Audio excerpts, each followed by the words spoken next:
শিলংয়ের বিলাসবহুল রিসর্টে দীর্ঘদিন বসবাস করে জুলাই গণঅভ্যুত্থান পরবর্তী বাংলাদেশে এসে যিনি স্বরাষ্ট্রমন্ত্রী হয়েছেন, তিনি সংসদে এবং সংসদের বাইরে থেকে বারবার অনুরোধ করছেন, ঘোষণা দিচ্ছেন বাংলাদেশে নাকি মব সংস্কৃতি চলবে না।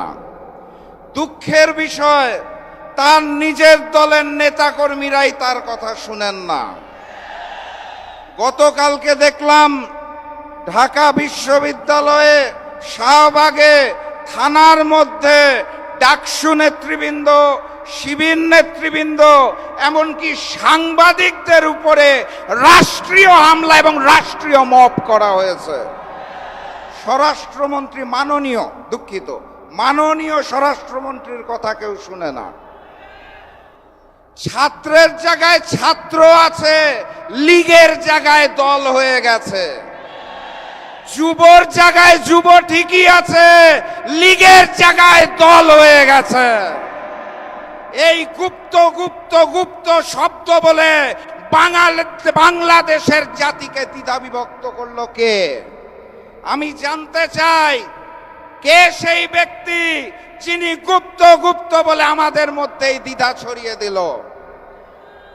পূর্ববর্তী জালেম ওই রাজাকার ন্যারেটিভ সৃষ্টি করে এখন কিন্তু ভারতে পালিয়ে গেছে।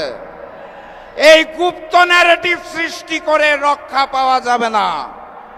কথাবার্তা পরিষ্কার, গণভোটের জনরায়ের আলোকে জুলাই সনদ বাস্তবায়ন করতে হবে। সংসদে নেতৃবৃন্দ কথা বলছেন আমাদের পক্ষে, 11 দলের, আমরা আছি রাজপথে, ঠিক তো নাকি? যদি না হয় সংসদে, সমাধান হবে রাজপথে। প্রস্তুত আছেন?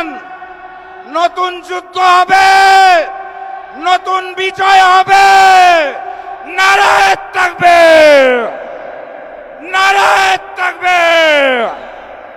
দেখা হবে রাজপথে, স্লোগানে, মিছিলে, সংগ্রামে, নতুন বিজয়। বিজয়ের পথে যাত্রা শুরু, জীবন অথবা মৃত্যু। আসসালামু আলাইকুম।